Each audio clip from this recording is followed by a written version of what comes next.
नाज़रीन आदाब। हमारे इस खूबसूरत प्रोग्राम जो हमारा एक सिलसिलेवार प्रोग्राम है, एक मुलाकात में, जिसमें हम आपके सामने आपके रूबरू हाजिर होते हैं किसी अहम शख्सियत के साथ। और आज हमारी खुशबख्ती है कि एक मुल्क की बहुत ही अहम शख्सियत जिनका ताल्लुक़ थिएटर से है, सिनेमा से है, एडवर्टाइजिंग वर्ल्ड से है, राइटिंग से है और सोशल एक्टिविटीज़ की हैसियत से भी बहुत अहम नाम है, जनाब M.K. रैना साहब। M.K. रैना साहब पूरे मुल्क में अपनी बहुत सारी खुसूसियात और ख़ूबियों की वजह से जाने जाते हैं और मीडिया में भी हम लोग मुसलसल उनसे मुलाकात करते रहते हैं। आज हमारे इस स्टूडियो में, खूबसूरत स्टूडियो में वो बनफ़्स नफ़ीस मौजूद हैं। रैना साहब, मैं आपका इस्तकबाल करता हूँ, खैर मक़दम करता हूँ, आदाब। आप चूँकि बहुत सारी चीज़ों के साथ आप जुड़े हुए हैं, थिएटर ख़ास तौर से आपकी पहचान है क्योंकि आपने नेशनल स्कूल ऑफ ड्रामा से गोल्ड मेडल के साथ ग्रेजुएशन किया। एक ज़माना उस बात को हो गया, फिर आप पूना फिल्म इंस्टीट्यूट गए और म्यूज़िक में आपने बहुत काम किया, फिर सिनेमा से आप जुड़े, एडवर्टाइजिंग से जुड़े और थिएटर में जो जद्दोजहद आपने की है और जो नाम आपका है और जो आपकी पहचान है, जो शनाख्त है, वो पूरा जो एक स्ट्रगल वाला मूवमेंट था और हक़ को कहना है। और जाहिर है कि थिएटर की एक बहुत बड़ी रिस्पॉन्सिबिलिटी रही है कि समाज के अंदर जो कुछ भी हो रहा है उसको आईने की तरह से दिखाए, और आप एक बहुत बड़ा आईना लेकर आज तक मौजूद हैं। ये परफॉर्मिंग आर्ट और सोसाइटी, अगर ये परफॉर्मिंग आर्ट ना हो, मैं उसमें क्रिएटिव राइटिंग को भी जोड़ता हूँ सर, कि परफॉर्मिंग आर्ट ना होती भी जो, क्योंकि वो क्रिएटिविटी जो है वो परफॉर्मिंग आर्ट के हमेशा साथ चलती है। आप एक राइटर भी हैं, बहुत अहम लेक्चर्स आपके, बहुत संजीदा जो मौज़ूआत होते हैं उस पर मुसलसल पूरी दुनिया की मुख्तलिफ़ यूनिवर्सिटीज़ में आप मौजूद रहते हैं, दिल्ली में या पूरे हिंदुस्तान में हर जगह आपके बगैर जो है कोई अहम बात जब हम करते हैं सोसाइटी को लेकर, आज जो सोसाइटी है और आपके बचपन से जो सोसाइटी है उसमें इस तरह की जो क्रिएटिव राइटिंग है और ख़ास तौर से परफॉर्मिंग आर्ट, उसका कितना असर हम लेते हैं और उसका कितना एहसान हम पर है और उसको किस तरह से आज हमें देखना चाहिए? देखिए, इस वक्त जो माहौल जैसा है, जैसा देश है, ये समझना बहुत ज़रूरी है कि हिंदुस्तान एक ऐसे मंथन में है डेमोक्रेसी के जी, और उसको डिफ़ाइन करता है, फिर थोड़ा डिविएशन होता है, फिर इधर होता है, लेकिन उस एक साथ लेके एक मंथन चल रहा है उसका, और उसमें पॉलिटिक्स भी आता है, क्रिएटिव राइटिंग भी आती है, सिनेमा भी आता है, फिल्म भी आता है, और सारी दुनिया का जो जितने भी बहुत सारी ये सब्जेक्ट्स हैं उसमें आते हैं। मुझे लगता है कि राइटर का हमेशा साथ रहा है। अगर आप देखेंगे संस्कृत के ज़माने से लेके उर्दू में, क्योंकि हम तो उर्दू और हिंदी की ज़्यादा बात करते हैं, जी, बेहतर होगा क्योंकि नहीं बाकी ज़बानों के बारे में ज़्यादा जानते नहीं, तो मुझे लगता है ज़बरदस्त एक ट्रेडिशन रही है। वो आईना और चमकाया जाता है हर बार। जब आप समझाते हैं कि अगर आप मैं कहूँ संस्कृत में कालिदास, भास ने नाट्य शास्त्र के कानून को तोड़ा है जी उस जमाने में। अगर आज का पता नहीं आज हंगामा क्या होता है, ये कैसे कर सकते हो तुम, लेकिन उन्होंने तब किया। कालिदास रघुवंश लिखते हैं, रघुवंश में अगर आप देखेंगे जिस तरह से वो सीता का वर्णन करते हैं, तो आज कोई बेवकूफ़ ये भी कह सकता है कि भाई ये तो वल्गर है, जी, लेकिन वो आईना था, आईना था, और उसके साथ एक एस्थेटिक्स की एक बहुत बड़ा उम्दा स्टेज था। और जब वो ट्रेडिशन आपकी रही हो, तो आप जब उसमें कदम रखते हैं तो आपको वो ट्रेडिशन हमेशा याद रखना पड़ता है। अगर आप देखेंगे उर्दू में क्या शख्सियतें आई हैं, बहुत जाहिर सी बात है, एक से एक आई हैं। आप हिंदी में देखिए तूफ़ानी लोग आए हैं काम करने के लिए। नाम क्या ले हम कह रहे हैं कि भाई मंटू है, फिराक साहब है, फैज़ साहब है, बहुत बड़ी और वो इतना बड़ा दुनिया है। वो हम जैसे लोगों को वाकई, मुझे जब मैंने शुरुआत की, यही मेरे को एक किस्म का, तो आप समझ लीजिए एक इंस्पिरेशन तो थी, लेकिन साथ साथ एक हौसला देती थी कि अगर ये कर सकते हैं, हमें भी तो ये करना है, क्योंकि यही एक रास्ता है जिस पे हम सबको चलना है। क्योंकि ये मुल्क जो है ये किसी एक कास्ट का, एक तबके का, या एक रेस का, काला गोरा, एक रीजन का, ये सब का वो जो कहना कि कारवां आते गए हिंदुस्तान बनता गया। जी, तो ये अभी भी बन रहा है, ये जो मैं मंथन कर, ये बन रहा है, इसका कालीन बुना जा रहा है। वो लगे हैं कारीगर बन रहे हैं, डिज़ाइन बन रहे हैं, कभी ख़राब डिज़ाइन होता है, फिर आगे फिर ठीक हो जाता है। लेकिन दुनिया में मेरे हिसाब से एक ऐसा एक्सपेरिमेंट हो रहा है।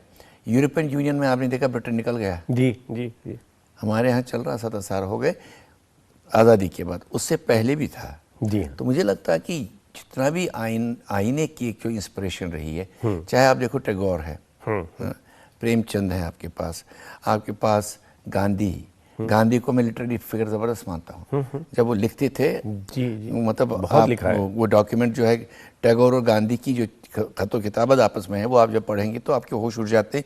गांधी इतनी अच्छी अंग्रेजी और इतना लिटरेरी कैसे हो सकते हैं। लिटरेसी मतलब हम लीडर तो हैं, आपको बात करेंगे लीडर की, लेकिन पॉलिटिक्स करेंगे, लेकिन यहाँ पर लिटरेचर की बात हो रही है। एक इतने बड़े शायर के साथ मैच करता है वो कैसे। जी, तो ये रवायत है। नेहरू को देखो आप, किताबें इतनी। सर फिर एक सवाल बनता है, आपने जितने नाम लिए हैं, मैं देख रहा हूँ एक तस्वीर मेरे सामने बन रही है। टैगोर, गांधी, इकबाल, ये सारे, प्रेमचंद, ये जो शख्सियात थी, मतलब सारे, मौलाना अबुल कलाम आज़ाद, बड़े राइटर्स। आज जो पॉलिटिशियंस हैं या आज जो हमारे दूसरे इदारों के लोग जुड़े हुए हैं, वो इस तरह की किताबें या इस तरह के लिटरेचर या इस तरह का कॉन्क्रीट या संजीदा अदब, क्या हमेशा हम लोग शिकायत करते रहे, हमारे बुजुर्ग उस ज़माने में शिकायत करते थे, क्या ये है या वाकई हकीकत है कि आज जो सियासतदान है, पहले कल्चर में, ड्रामे में, मौसीकी में, डांस में, रक़्स में, ये सब लोग आया करते थे, आज किसी को फुर्सत नहीं है। लिटरेरी उसमें भी देखिए तो एक सन्नाटा सा है। क्या ये शिकायत मैं इसलिए कह रहा हूँ क्योंकि मुझे लग रहा है और मुझसे पहले वाली नस्ल अपनी शिकायत करती थी, या वाकई कुछ कमी आई है इस सिमत में? मैं तो कहूँगा बोनापन आ गया। हाँ, ये मान के चलना कि हिंदुस्तान ऐसे चलेगा, लेकिन रीढ़ की हड्डी जो फाइनली होती है वो कल्चर की होती है।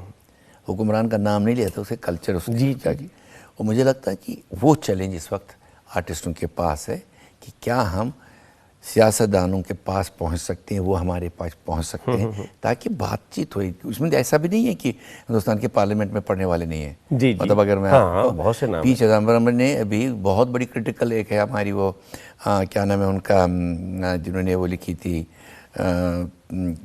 साउथ की, जो उधर भी पहुंची थी, वहाँ संगरूर में भी, वहाँ क्या नाम है, से भी निकल रहा है। उनकी किताब की तारीफ की, जबकि उनकी क्रिटिकल इतनी है। जी, बहुत अच्छा लिखती है, मैं पढ़ता हूँ उनकी किताबें।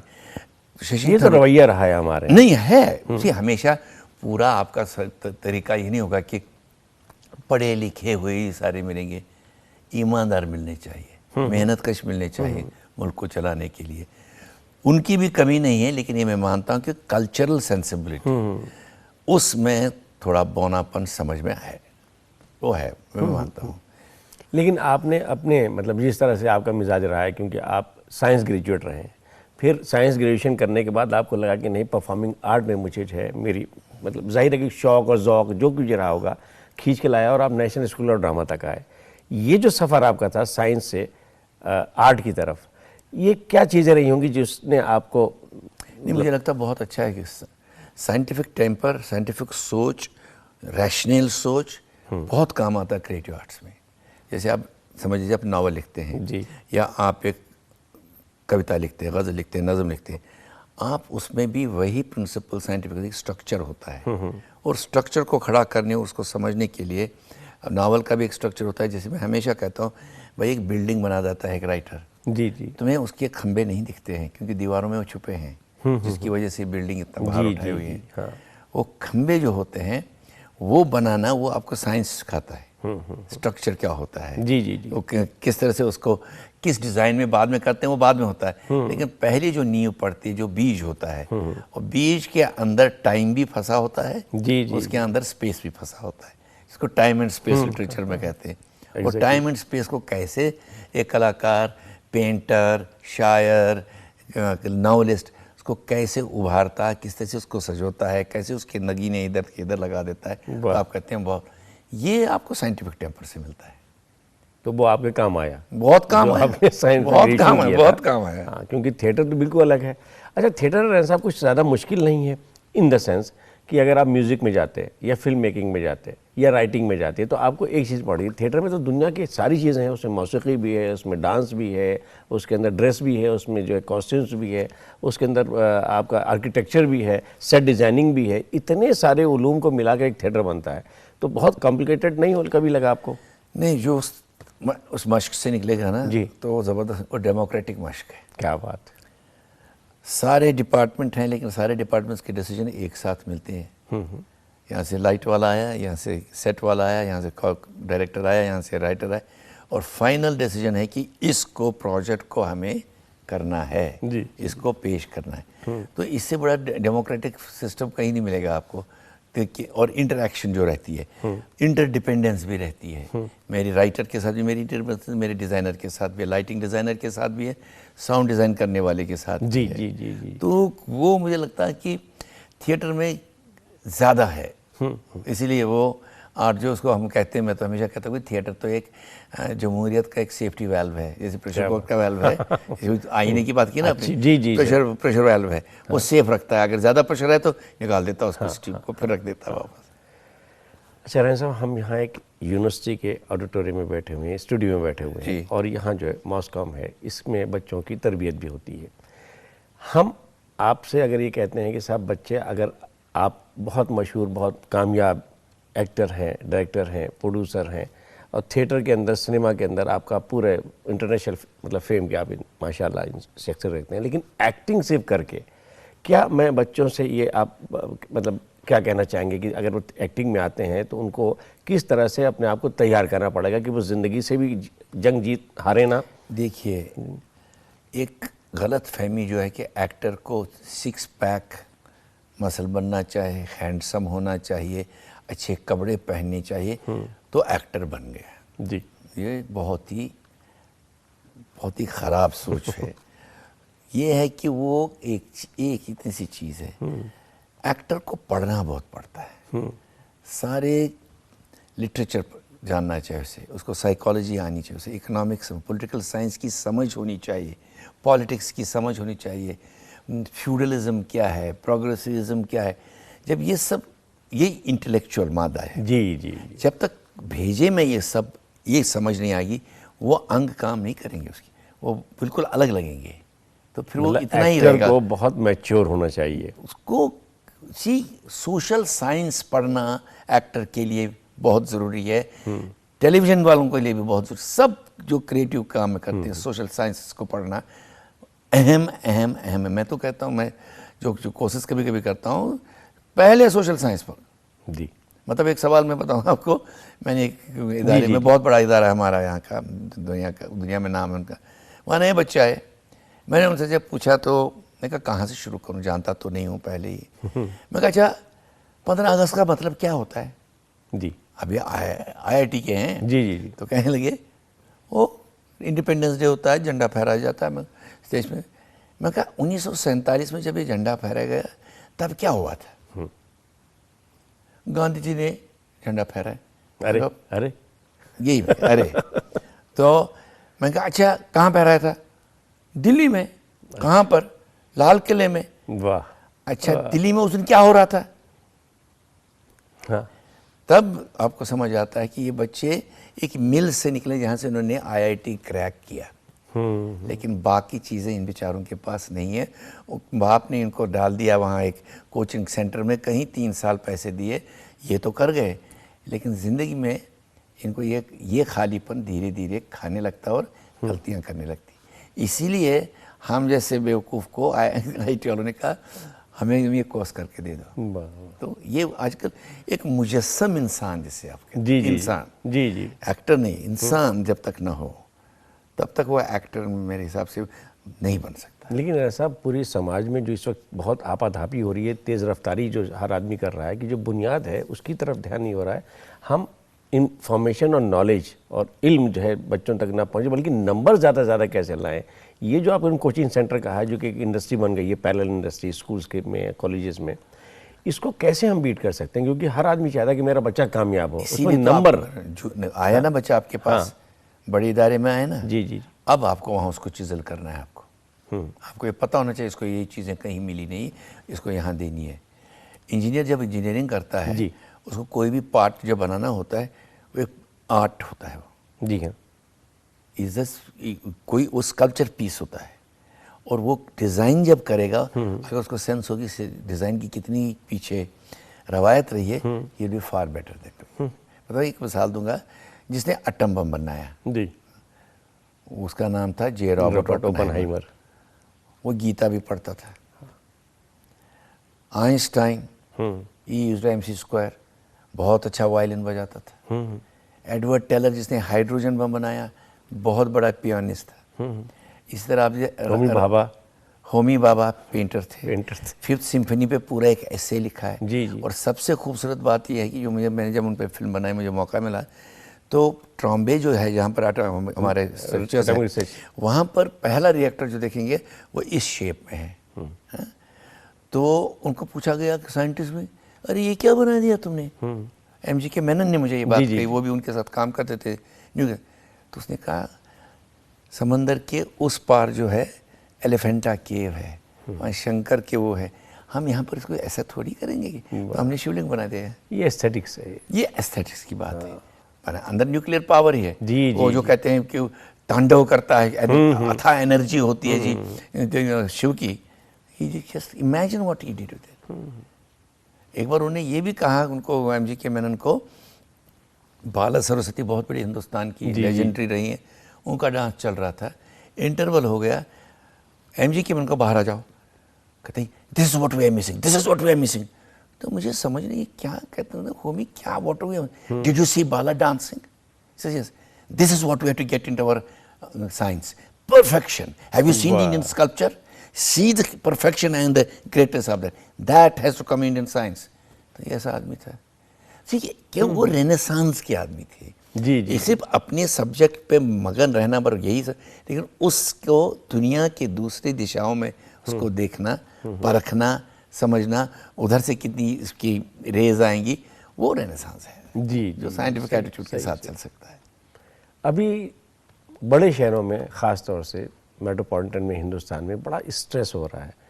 मतलब ज़रा सी देर में आदमी आइसक्रीम चढ़ाता है और गाली गलौज पे जाता है, थोड़ी देर के अंदर जो है वो पिस्तौल निकाल लेता है, ये कर लेता है। उसमें जो थिएटर है, ये परफॉर्मिंग आर्ट है, इसको मतलब कि लोग कहते हैं कि अगर उससे अगर आप राग़िब हो, उससे करीब हो, तो कभी भी इस तरह की भूल चूक नहीं करता है। क्या वाकई हकीकत है ये?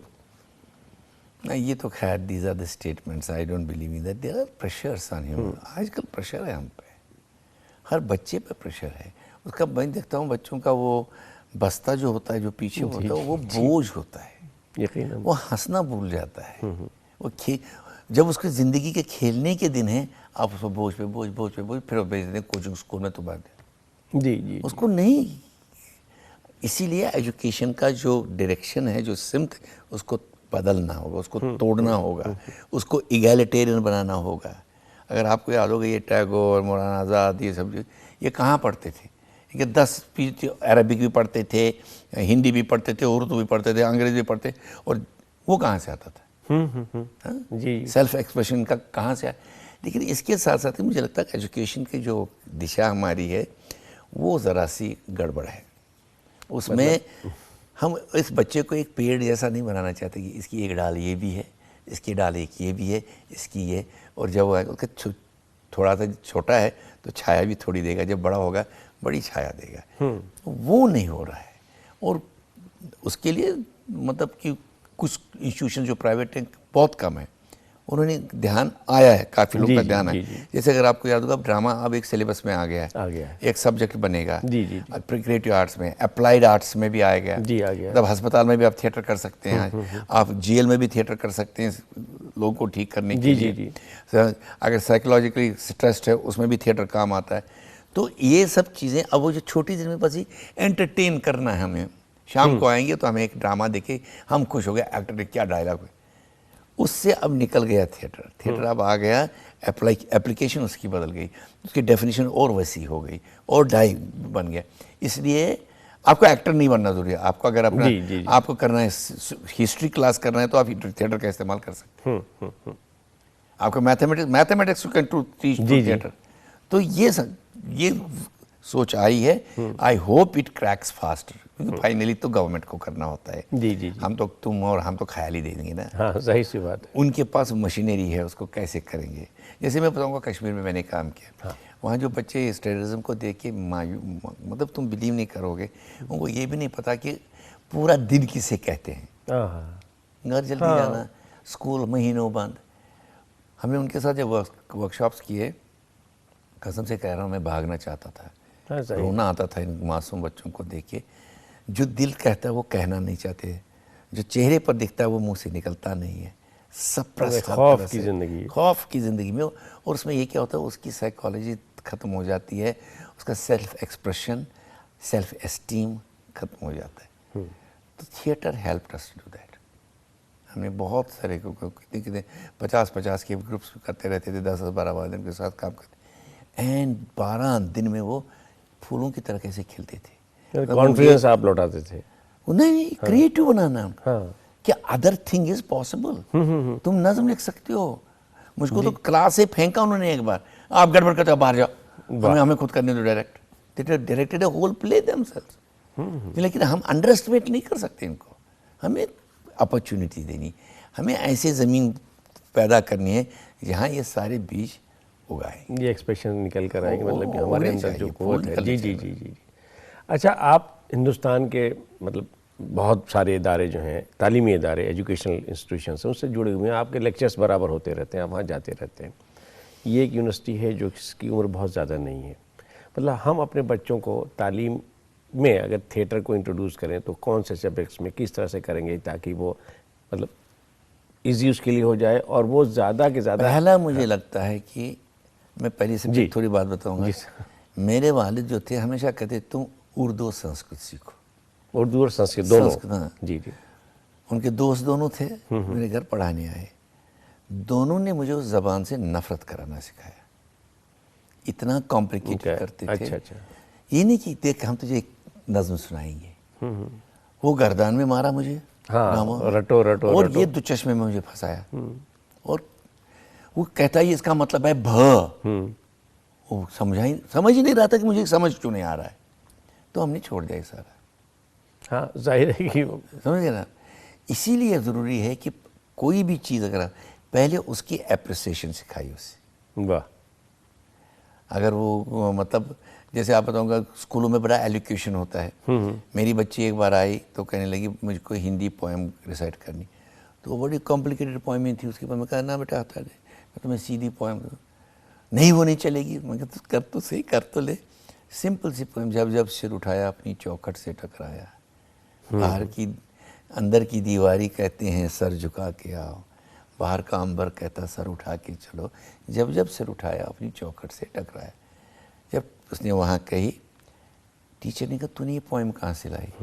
लेकिन वहाँ सिलेबस फंसा हुआ है ना। हाँ, कि मुश्किल से मुश्किल उसको पहली गर्दान याद करानी है ना, तो चश्मों में फंसाना, ये वही वाली। मुझे ड्रामा के बारे में अच्छे ड्रामा दिखाए जाए उनको, उस पर बातचीत की जाए, फिर बाद में उसमें एक्टिंग की भी बात होगी, इसकी भी बात, फिर ड्रामे को पढ़ाया जाए कि इसमें क्या क्या चीज़ें हैं ये समझ लो। उसके बाद मुझे लगता है अगर उस माहौल को वो समझेंगे, बिलीव में एक्टर खुद एक्टिंग करने लगता है। हाँ, क्योंकि उस इमोशनल मोल्ड में आपने डाला ना। जी जी। तो अपनी एक्सपीरियंस, जो उसकी अपनी एक्सपीरियंस, और सबसे ज़रूरी है कि एक्टर जिसको बना, जिसको थिएटर करना है, उसको बहुत ज़रूरी है कि वो एक्सपीरियंसेस बहुत ले। घर बैठे नहीं बन सकते, नहीं हो सकता। एक्सपीरियंसेस। बाजार में दुनिया का ड्रामा होता है, वो तो हाँ, किरदार एक से एक सड़क पे घूम रहे हैं, बैठे हुए हैं, तो उसको आप ले जाइए, घूमो फिरो, ले आओ, डॉक्यूमेंट करके लाओ। आजकल तो इनके पास वो है, छोटा कैमरा होता है। जी जी। सब करके लाओ, चेहरे लाओ 15, उसको बात करो, ये चेहरा क्या कहता है, क्यों तुझे लगता है ये कह रहा है। तो देन उनका इंटरेस्ट बढ़ता है कि ये ज़िंदगी की बात है। जी जी। ये ज़िंदगी हमारे ही लोगों के बारे में ड्रामा बनता है, तो they will relate it more. तो उसके बाद आप अपने कोई ड्रामा टेक्स्ट उठाएंगे, उसको करेंगे। एंड यस, इसके साथ साथ एक प्रोफेशनल आए, उनको थोड़ी ट्रेनिंग भी दे दे, एक्टिंग, वॉइस, जो ज़रूरी एलिमेंट्स हैं इस चीज़ को आगे बढ़ाने के लिए, वो कर दे। मगर बहुत ज़रूरी है उसको सोशल साइंस और ये दुनिया दिखाना। जी, जाहिर है। हाँ, वो लेबॉरेटरी है। हाँ, उनको मैं मानता हूँ लेबॉरेटरी है, मुफ्त की लेबॉरेटरी है। आजकल असल में बच्चों के साथ रहना साहब ये हो गया, आप जानते हैं कि मतलब मोबाइल ने उनको ऐसा घेरा है कि वो ज़्यादातर वक्त अपने मोबाइल में जो चैटिंग में उसमें लगा देते हैं, और फिर सारे मैसेज पढ़ना, लिखना, वो करना, वो करना, और शॉर्ट में जो हर चीज़ का एक असर हुआ है, तो किताबों से वो दूर होने का भी एक अजीब सा मतलब इम्पैक्ट उसका पड़ रहा है।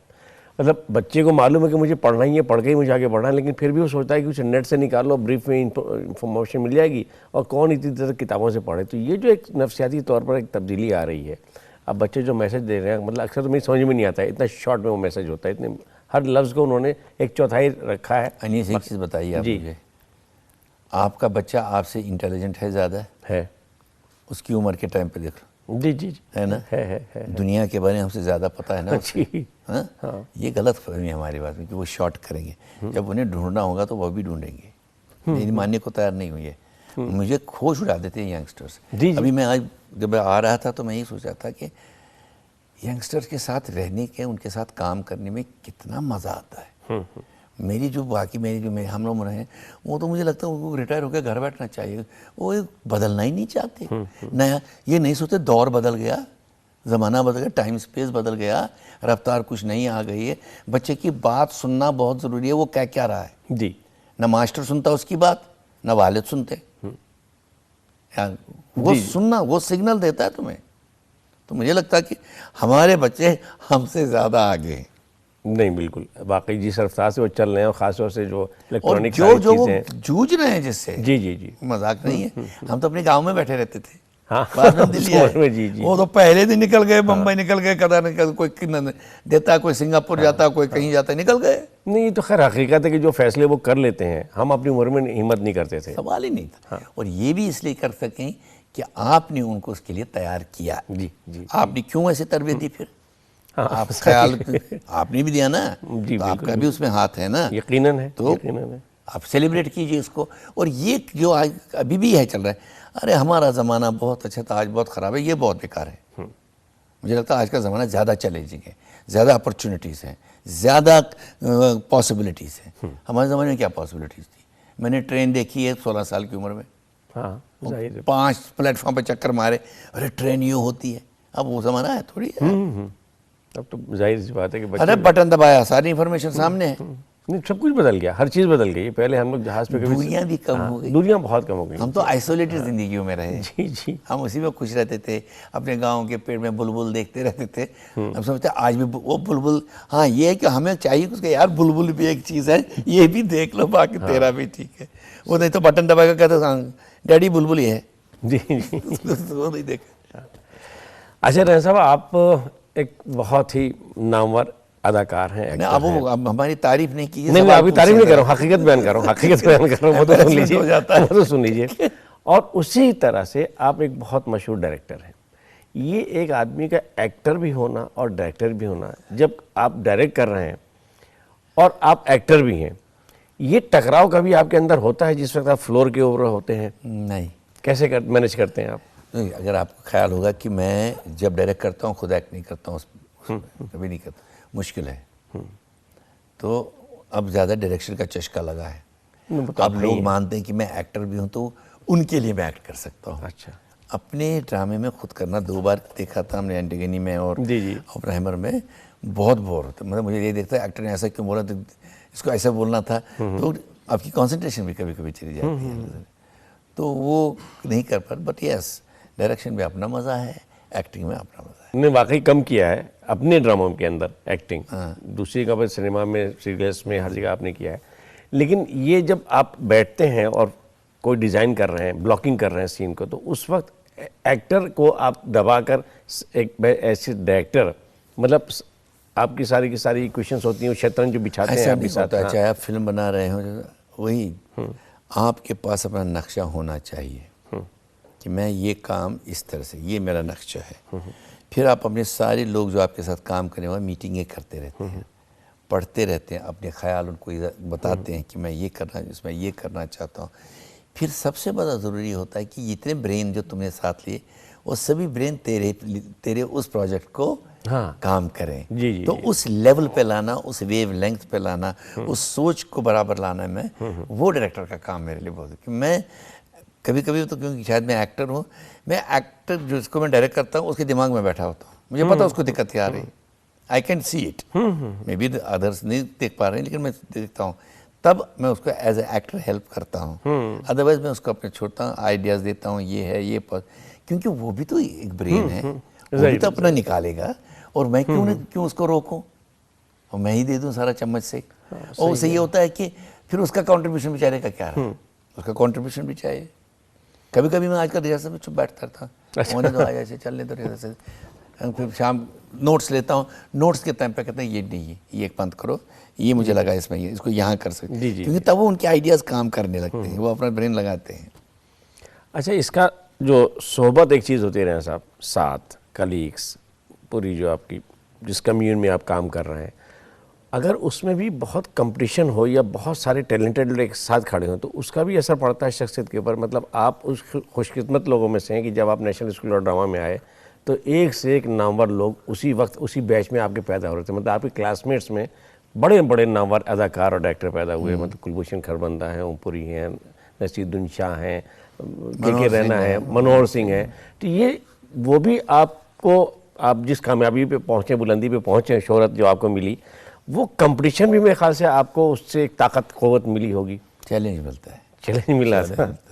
अच्छा उसने बेटा बता देंगे। हाँ।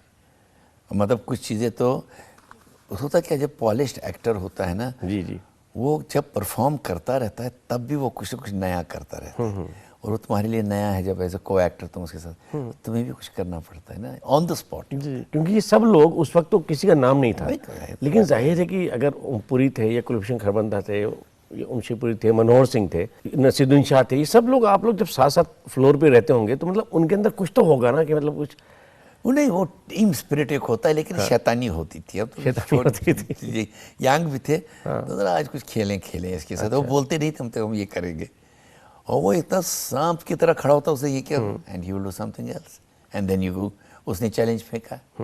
ये बिल्कुल वैसे जैसे गोल करने जाते हैं ना, कोई स्कोरर मारता ले जाता डी में बाल, जी, तुमको नहीं उसको देगा, उसके बाद उसको देगा। हाँ। तो वैसा ही होता है कभी कभार। और आपको हिदायतकार भी, मतलब एनएसडी में उस वक्त बहुत बड़ी बात है कि इब्राहिम अलकाजी जैसा डायरेक्टर जो मिला, तो उनका आपके ऊपर क्या असर, मतलब आपने कितना सीखा उनसे? एक सबसे उम्दा उस्ताद, इब्राहिम अलकाजी से बड़ा उस्ताद थिएटर में मुझे आज तक दिखा ही नहीं कहीं।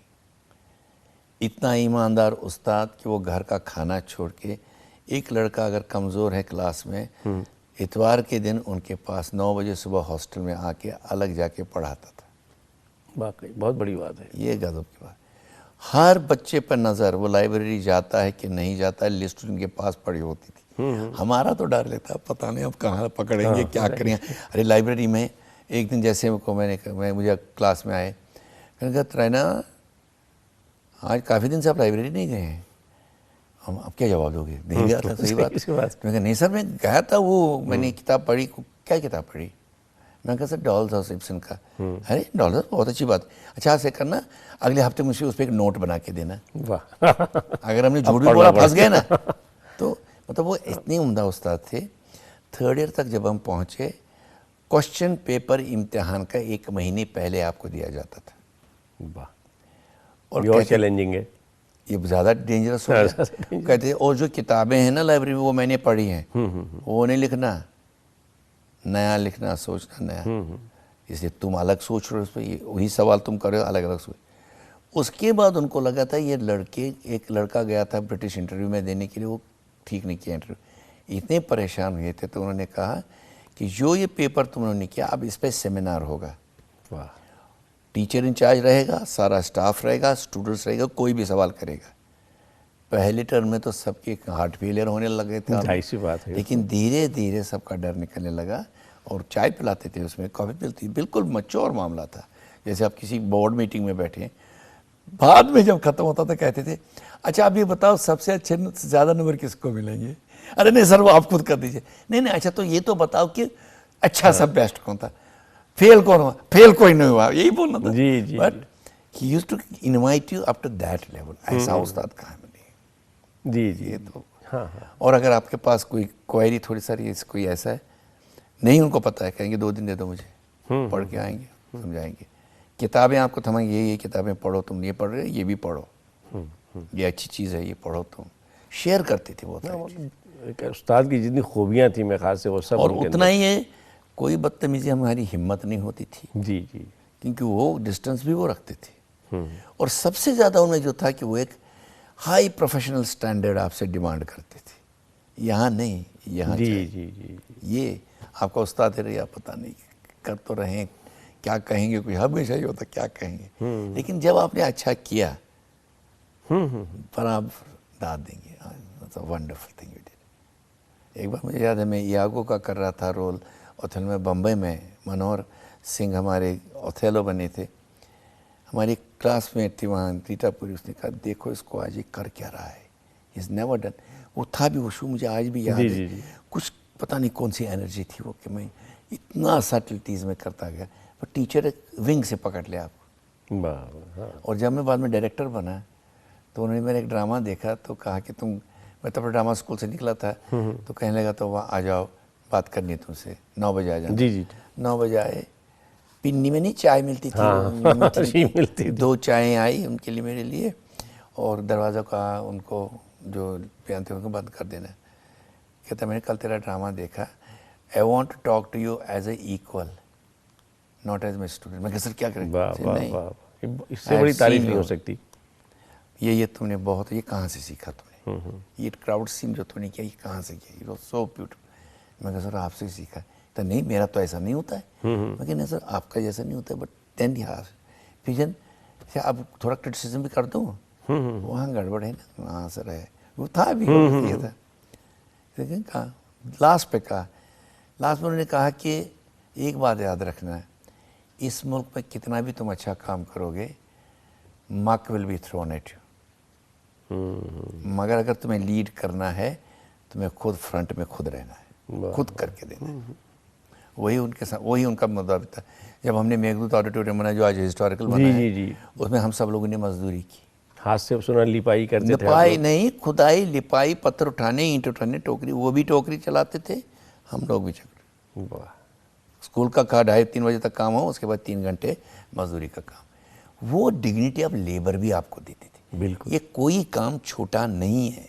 मतलब एक मिसाल उनकी खतरनाक है, मिसाल जो उन्होंने मुझे कही, जब वो डायरेक्टर साहब बन के आए, वहाँ पर जो बाथरूम थे उनमें पान की पीक होती थी। उन्होंने कहा अपने लोगों को साफ कर दिए, जो कर्मचारी थे वो नहीं करते थे। 2 बार गए, नहीं किया, 3 दिन। तो फिर एक दिन मैंने विम लाया, सुबह 8 बजे आया, खुद धो के कर दिया। तो उस दिन मैसेज गया ये बंदा छोड़ेगा नहीं। दूसरी बार भी गया, उसके बाद किसी ने पीकी बंद कर दी। हाँ, जाहिर सी बात है। मतलब लीड खुद करना, उनके लिए छूटपन नहीं था। ये नहीं था कि मैं कोई गरीब काम कर रहा हूँ, कोई तुच्छ काम कर रहा हूँ, वो नहीं था कि छोटा काम कर रहा हूँ।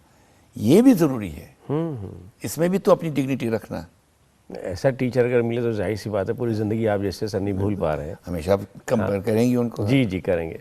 अच्छा, क्राउड सीन पे मैं सवाल आपसे बात करने वाला था, आपने खुद उसका जिक्र कर दिया कि थिएटर तो आप बहुत आपने किया, बड़े कामयाब प्लेस किए हैं। आपके शोज़ जो हैं वो पहली बार दिल्ली के अंदर 100 प्ले शोज़ होने वाला आप ही के डायरेक्शन हुआ। स्ट्रीट प्ले भी और प्रोसेनियम भी, ये दोनों जो है क्रेडिट आपको जाते हैं। आपके ड्रामे के ऊपर बहुत बात की होती है, बहुत कुछ लिखा गया है, बहुत सारा जो है मुसलसल, लेकिन क्राउड सीन पर आप यूर मास्टर। तो वो वाकई जिस तरह से आप क्राउड सीन किसी गांव का हो या जंग का हो या देहात का हो या स्ट्रगल का हो या जद्दोजहद का हो, वो आप मतलब कमाल करते हैं कि लगता है कि आप सचमुच देख रहे हैं, ड्रामा नहीं है। ये जो आप करते हैं तो मतलब कितना, कैसे इसको अपनी आंखों में अपने जहन में सजाते हैं और फिर उसको इम्प्लीमेंट जो होता है, तो वो कौन सी ताकत आपके पास है? ताकत नहीं, आंखें खुली रखो। ये जो ऊपर वाले ने दिए ने आपके 5 टेप रिकॉर्डर दिए जी। आंख का टेप रिकॉर्डर, कान का टेप रिकॉर्डर, ज़बान का, सुनने का और स्किन का, ये 5 सेंसेस जी। ये हमेशा लाइव रखो। जब तुम जा रहे हो कहीं भी जा रहे हो, जैसे यहाँ मैं बैठा हूँ इस कमरे में, मैं देख रहा हूँ कंपोजिशन क्या बना, कैमरा तो खड़े, ये खड़े हैं, वो ऐसा उधर खड़े हैं। स्ट्रीट में जा रहे हैं आप देख रहे हैं, और वो आपके अंदर छप जाता है। और ऊपर वाले की देने जब तुझे उसकी ज़रूरत पड़ती है वो खुद ही आ जाता है, अरे भाई मैं तो यहाँ हूँ, तेरे पास हूँ, and you start executing it. क्योंकि हमेशा आपके प्लेस के अंदर जो इस तरह के सीन्स होते हैं वो इतने गजब के होते हैं। जिंदगी से आता है सारा। कबीरा खड़ा बाजार में, मदर में, कर्मा वाली में, सारे प्लेस में क्राउड सीन्स आप। और मुझे मज़ा करने आता है उनको स्पेशल वक्त निकालता हूँ, मज़े से करता हूँ उनका, क्योंकि वो मेमोरेबल होता है हमेशा। उसमें आप देखोगे एक चीज़, एक टेक्निकल चीज़ होती है उसमें जी, लाइन्स। हाँ, यू मेक लाइन्स, ये लाइन यहाँ गई, ये लाइन यहाँ गई, ये गई, यहाँ गई, ये इधर जा गई, यहाँ से जब पर गए, और you make this collage of lines. और उनमें उस वक्त उस क्राउड सीन का थीम क्या है वो आना चाहिए उसमें। जैसे मुझे कर्मा वाले का वो सीन आता है बंटवारे का, हाँ, वो बिल्कुल साइलेंस था, बिल्कुल एक लालटेन बांस के ऊपर लटकाए हुए पहले आते थे ऊपर ऊपर से, उन्हीं लालटेनों से लाइट आती थी सब, और सिर्फ कचरा उठा के वो स्टेज क्रॉस करते और कुछ नहीं था, कुछ नहीं था, कुछ नहीं था। लेकिन but the movement, the form कैसा आएगा और लुक क्या होगी उनकी, और फिर कोरियोग्राफ कैसे करोगे, ये लाइंस कैसे खींचोगे ताकि इसमें ये इम्पैक्ट आ जाए। ना वो आपकी मास्टरी है, ज़बरदस्त है आपकी, मतलब जो भी आप नहीं वाकई है, क्योंकि जब भी आपके प्ले होते हैं तो हर आदमी बात करता था कि साहब क्या ब्लॉकिंग थी और किस तरह से इन्होंने इस सीन को क्रिएट किया है। तो उसमें एक्टर भी बहुत मदद करते हैं। जी, जब तुम ये करते रहते ना, and they also get involve, वो कुछ और भी करके देंगे तुम्हें, वो मजा आता है। हाँ। अच्छा, स्क्रिप्ट भी रहे साहब एक बहुत इंपॉर्टेंट रोल अदा करती है, चाहे आप सिनेमा कर रहे हो, चाहे आप सीरियल कर रहे हो और थिएटर कर रहे हो। स्क्रिप्ट, क्योंकि मैं ख़ास तौर से अपने स्टूडेंट्स के लिए आपके थ्रू आपसे बात कर रहा हूँ कि मतलब ये स्क्रिप्ट राइटिंग, क्योंकि पढ़े लिखे लड़के यहाँ पर हैं, उनको शौक भी है, ज़ौक भी है, लेकिन उनकी उंगली पकड़ने वाला कोई नहीं है। अगर आपसे मैं ये अर्ज़ करूँ कि साहब आप हमारे बच्चों को टिप्स दीजिए कि साहब एक अच्छा स्क्रिप्ट राइटर टीवी के लिए, टेलीविज़न के लिए या स्टेज के लिए, उसके लिए क्या खूबियाँ होनी चाहिए, किन चीज़ों का ख्याल रखें? पहले तो मुझे वो जवाब दे, वो लिखना क्यों चाहता है, उसको एक कैरियर के तौर पे लेना चाहता है कि साहब मैं, तो फिर मशक करनी है उसको। मशक में पहले उसको यही ABC पहले सीखने पड़ेंगे उसको। मतलब उसको टेलीविज़न का मीडिया देखना नहीं है कि खुश होना है जी, उसको देखना चाहिए बेस्ट प्रोग्राम में क्या होता है। क्यों कहते हैं कि 90 सेकंड से तेरे पास सिर्फ एपिसोड, क्या कहते हैं? हाँ, 90 सेकंड से तेरे पास, नहीं तो वो बटन दबा के दूसरी चैनल में जाएगा। तो 90 सेकंड्स क्या, मैं कहता हूँ 60 सेकंड्स में तुझे उसको अपने छोड़ना नहीं उससे। तो वो टेलीविज़न में ये है, क्योंकि टेलीविज़न में तेरी चॉइस है, चेंज कर देंगे, चैनल चेंज हो गया आप, वो इतनी इमेजेस आती रहती थी, रजिस्टर कुछ होता नहीं, कितना होता है क्या पता। थिएटर में it is a different ball game out. Theatre में it is literature, it is speech, it is क्या कहते हैं उसको, स्पेस कितनी तू गेन करता है, जी, क्या जी। सब उसी। मैं तो मुझे बीज का मैं हमेशा एक एग्जांपल देता हूँ। बीज के अंदर जब तुम देखते हो चन्ने का बीज, जी जी, उसके अंदर छुपा एक पौधा है, बिल्कुल है, हाँ? पौधा है और उसका फूल है और उसका फल भी है। अब ये कितना टाइम लेता है इस स्टेज में निकलने में, इतनी स्पेस करता है, महीना जी जी, चलने का ज़्यादा नहीं, 1.5 महीने में। और अगर वो 4 महीने लगेगा तो शायद फल ही ना आए। अगर तुम समझता कि वो तुम नहीं जी मुझे 1 महीने में, मुझे 10 दिन में दे दे, तो तू या तो फर्टिलाइज़र डालेगा और ज़मीन भी वह ख़राब करेगा, या निकले या ना निकले नहीं। तो कितने टाइम में कौन सी चीज़ ठीक है, बच्चा 9 महीने में ही ठीक पैदा होता है, जी 7 महीने में नहीं हो सकता। ये टाइम एंड स्पेस का की, ये समझ तुम्हें आए लिटरेचर में, वाह, कविता में। कि मैं हमेशा कहता हूँ, मैंने 8वीं में पढ़ी थी कफन, प्रेमचंद की। आज तक मुझे पहली लाइन याद है, मरना है तो मर क्यों नहीं जाती। सारी कहानी यही है जी, सारी कहानी यही है, बस। उसके बाद उसकी सजावट है। ये होता है राइटर। जैसे एक राइटर हैं यूजीन ओनील है, एक बार उनके एक प्ले में 35 बार वही लाइन दोहराई जाती है। बिल्कुल। तो हॉलीवुड ने फिल्म बनाई तो उन्होंने कहा यार ये काटो, 35 बार गलत लिखा। तो टेलीग्राम भेजते थे तब, तो यूजीन ओनील बहुत बड़े राइटर हैं। जी जी, तो उन्होंने 35 बार वर्ड्स की टेलीग्राम थी। अच्छा। और उन्होंने 35 बार लिखा उनको, no no no no no no no no. वो कहा ये क्यों? कहते हैं इनको समझ ही नहीं आती कि मैं थीम रिपीट कर रहा हूँ हर बार। थीम म्यूजिक की तरह है, वापस आप उस पे आते हैं। थीम म्यूजिक का जो आता है वो वेस्टर्न म्यूजिक में होता है एक, जी जी जी, आता रहता है, वो आता रहता है। हाँ हाँ, तो ये क्या करेंगे, बेहतर है कि तुम करो ही नहीं फिल्म। वाह वाह वाह, तो ये समझ बहुत जरूरी है, टाइम और स्पेस, और उसमें तुम अपनी इमारत की नींव कैसे डालोगे और उसके खंभे कैसे खड़ा करोगे। बाकी ईंटें वींटें दीवारें तो बनती हैं, दीवारों को कोई जी जी जी, हाँ हाँ। अच्छा रह साहब, आप साल भर मसरूफ़ रहते हैं थिएटर में, सीरियल में, फिल्म्स में, एडवर्टीजमेंट में। इससे अलग हटकर आपके पास जब वक्त होता है, आप या तो लिखते हैं या तो पढ़ते हैं, और उससे भी अलावा एक बहुत जिम्मेदारी वाला काम आपका जो है वो सोशल एक्टिविटीज़ के तौर पर है। आपकी वापसगी बहुत से इदारों से और ख़ास तौर से सहमत से आप बहुत ही क्लोजली डे 1 से एसोसिएटेड हैं। ये जो वक्त आपके पास जब आप शहर में होते हैं तो वहाँ रोज़ाना उस दफ्तर में जाना और पूरे मुल्क के हालात, अदब को लेकर, सियासत को लेकर, ये जो एक कमिटमेंट आपका है, ये कमिटमेंट जो है आपसे क्या क्या काम करवा लेता है? जिंदा रखता है। जिंदा रखता है। अच्छा, एक दूसरा सहमत को मैं कहता हूँ, एक यूनिवर्सिटी है हमारी। हाँ, इस यूनिवर्सिटी से हम बहुत सीखे हैं। इन 26-27 सफदर की मौत के बाद जब हम लोग ने इसको बनाया, जी जी, सफदर हाशिमी मेमोरियल ट्रस्ट, हमें भी नहीं पता था कि हम क्या कहाँ कहाँ जाएंगे, हम क्या क्या करेंगे। जी जी, लेकिन ऊर्जा कहाँ से आती है इसकी ताकत कहाँ से आती है? जो लोग हमसे जुड़े हैं। जी, जुड़े कौन है? हिंदुस्तान के सबसे बड़े फनकार, सबसे बड़े पेंटर, सबसे बड़े प्रोफेसर्स, टॉप सिंगर, सारे लोग जुड़े हुए हैं। Cinema makers, best cinema makers, वो अपने आइडियाज़ भी फेंकते हैं। हमने कहा भाई हमने ये करना है यार, ये क्या करना है, नहीं नहीं ये ठीक नहीं, इसको ऐसा करो। तो धीरे धीरे आइडिया शेप लेने लगता है। तो आप क्या सीखते हैं कि सब ब्रेन्स जो इसमें टॉप क्लास ब्रेन्स के साथ मिल के आप क्रिएटिविटी कैसे करेंगे। हम अपनी तो करते रहते हैं। जी हाँ, जी हाँ, जी हाँ। यहाँ मज़ा ये है कि एक साथ मिलके क्या करेंगे। अच्छा, अभी हमें लग रहा है कि अभी कही देते जयपुर लिटरेरी फेस्टिवल में हमारा बड़ा क्रिटिसिज्म है। जी जी जी, हाँ, ये नहीं उसमें उसे नहीं, तो पर सही बात है, ये कर देते हम भी इनको दिखा देंगे कि लिटरेरी फेस्टिवल कैसे होता है, बिना पैसे के भी कैसे हो सकता है। जी जी, क्योंकि हमारे पास दौलत तो होती दौलत नहीं है, क्योंकि हम सभी खुद ही करते हैं सारा, डिज़ाइन भी करते हैं, इससे हमारे पास पैसे कम लगते हैं इस चीज़ में। जाहिर है, और ब्रेन बेहतरीन है। हाँ। हाँ, और रिसोर्सेज भी हैं। 1 जनवरी को आप लोग हर साल वो काफ़ी कुछ चलता रहता है। उसके अलावा भी बहुत सारी अब चीज़ें, ये आदत भी पड़ गई, एक जान भी हमारी है और ये हमारी यूनिवर्सिटी भी है। काफ़ी वक्त आप उसको देते हैं, काफ़ी वक्त देते हैं। नुकसान तो नहीं होता। नहीं नहीं, जाहिर है, जाहिर है। नहीं, हाँ, दौलत नहीं बनती इससे तो, लेकिन दौलत तो नहीं बड़ी दूसरी दौलत जो होती है वो बहुत ब्रेन मेरे ख्याल से वो ज़्यादा काम आपने किए भी नहीं, दौलत वाले। वो बहुत मुश्किल भी है, सबको दौलत नहीं, ये दौलत अलग है ना, ये तो अपना अपना मज़ा है। चलिए, बहुत बहुत शुक्रिया रैना साहब, आप तशरीफ़ लाए और हमारे बच्चे मतलब यकीनन बहुत मुस्तफ़ीद होंगे और बहुत ही उनको जो आपकी बातें सुनकर उनके इल्म में इजाफ़ा होगा। और एक ऐसी यूनिवर्सिटी जिसमें बच्चे बहुत सरमाएदारों के नहीं हैं बल्कि गरीब घरों से सीधे साधे बच्चे हैं, ज़िंदगी में शायद पहली जनरेशन है जो कि यूनिवर्सिटी तक आई है, उनके लिए आप ज़िंदगी को ज़्यादा बेहतर हो, कामयाब हो, उसके लिए क्या मैसेज देना चाहेंगे?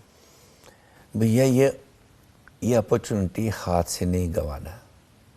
मैं यहाँ इस यूनिवर्सिटी को पहले भी आया हूँ, बच्चों से मिला हूँ, उस्तादों से मिला हूँ, और मैं वाकई हर जगह ये कहता हूँ ये यूनिवर्सिटी जो काम किया, क्योंकि यहाँ कोई काफ़ी टीचर्स मुझे देखे जैसे वो एक मिशन की तरफ चलाते हैं, क्योंकि गरीबों का इंस्टीट्यूशन है, इसलिए आप लोगों को ये समझना चाहिए कि वो प्रिविलेज हैं।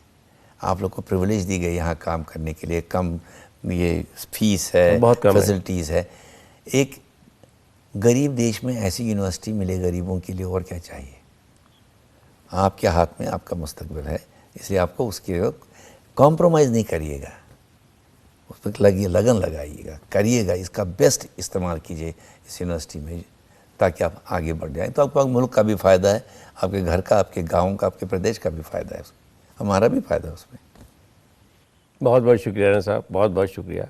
सामीन, यकीनन आज हम MK रैना साहब से मिलकर जो बहुत सारी बातें हुई हैं और बहुत सारी ऐसी बातें हैं जो आपको किताबों के हवाले से नहीं मिलेंगी, वो इतना आलिम कोई आपके दरमियान बैठा हो तो उनके मार्फत ही मिलती हैं और यकीनन आप मुस्तफ़ीद हुए होंगे। और मैं रैना साहब का आप सब की तरफ से बहुत बहुत शुक्रिया अदा करता हूँ। बहुत बहुत शुक्रिया सर। शुक्रिया सर।